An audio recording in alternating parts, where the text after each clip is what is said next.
நலன் காக்கும் ஸ்டாலின், உங்கள் குடும்பத்தின் நலன் அரசின் பொறுப்பு.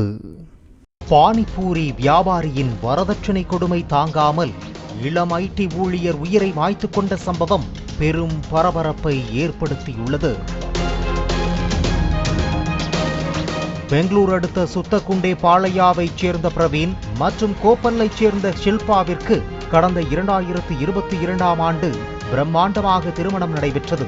இருவரும் ஐடி நிறுவனத்தில் பணியாற்றி வந்த நிலையில் 35 லட்சம் ரூபாய் செலவில் திருமணம் செய்து வைத்த பெண் வீட்டார் 150 சவரன் நகையை வரதட்சணையாக கொடுத்தனர். திருமணமான ஓராண்டு காலத்தில் பிரவீன் தனது பணியை ராஜினாமா செய்துவிட்டு பானிபூரி தொழிலை தொடங்க நினைத்திருக்கிறார். இதற்காக மனைவி வீட்டாரிடம் 10 லட்சம் ரூபாய் பணம் கேட்ட பிரவீன் தொடர்ந்து வரதட்சணை கேட்டு தொல்லை செய்ததாக கூறப்படுகிறது. அவர்களுக்கு 1.5 வயதில் ஆண் குழந்தை உள்ள நிலையில் ஷில்பா மீண்டும் கர்ப்பமானார். இதைத் தொடர்ந்து ஷில்பா தனது குடும்பத்தினரிடம் இது குறித்து கூறி 10 லட்சம் ரூபாய் வாங்கி பிரவீனிடம் கொடுத்துள்ளார். ஆனால் அதோடு முடியவில்லை. தீராத ஆசையில் இருந்த பிரவீன் அதன் பின்னரும் ஷில்பாவை நாளுக்கு நாள் துன்புறுத்தி வந்துள்ளார். இதனால் பிரவீனை மொத்தமாக வெறுத்த இளம்பெண் ஷில்பா தனது பெற்றோர் வீட்டிற்கு சென்றுள்ளார். பின்னர் அவரை சமாதானப்படுத்திய பிரவீனின் குடும்பத்தினர் மீண்டும் தங்கள் வீட்டிற்கு அழைத்துச் சென்றுள்ளனர். ஆனால் கணவன் மனைவி இடையேயான பிரச்சனை மட்டும் தீரவே இல்லை.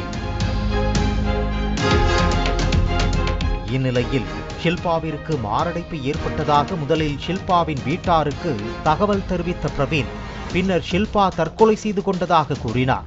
இதனால் சந்தேகமடைந்த ஷில்பாவின் தாயார் காவல் நிலையத்தில் அளித்த புகாரில் தனது மகளை வரதட்சணை கொடுமை செய்து பிரவீன் சித்திரவதை செய்து வந்ததாகவும் அவர்தான் ஷில்பாவை கொலை செய்து நாடகமாடி வருவதாகவும் குற்றம் சாட்டினர். இதையடுத்து பிரவீனின் வீட்டிற்கு வந்த காவல்துறையினர் ஷில்பாவின் உடலை மீட்டு பிரேத பரிசோதனைக்கு அனுப்பி வைத்துள்ளனர். அதைத் தொடர்ந்து வரதட்சணை கொடுமை புகாரில் பிரவீனை கைது செய்த காவல்துறையினர் அவர் கொலை செய்தாரா, ஷில்பா மரணத்திற்கு என்ன காரணம் உள்ளிட்ட பல்வேறு கோணத்தில் விசாரித்து வருகின்றனர். கணவன் மற்றும் அவரது குடும்பத்தினரால் வரதட்சணை கொடுமைக்கு ஆளான கர்ப்பிணி பெண் உயிரிழந்த சம்பவம் பெரும் அதிர்ச்சியை ஏற்படுத்தியுள்ளது.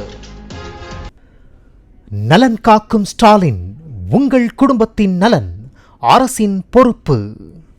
பிளே ஸ்டோர் மற்றும் ஆப் ஸ்டோரில் இருந்து பாலிமர் செயலியை QR கோடு மூலம் பதிவிறக்கம் செய்யுங்கள். செய்திகளை உடனுக்குடன் பெறுங்கள்.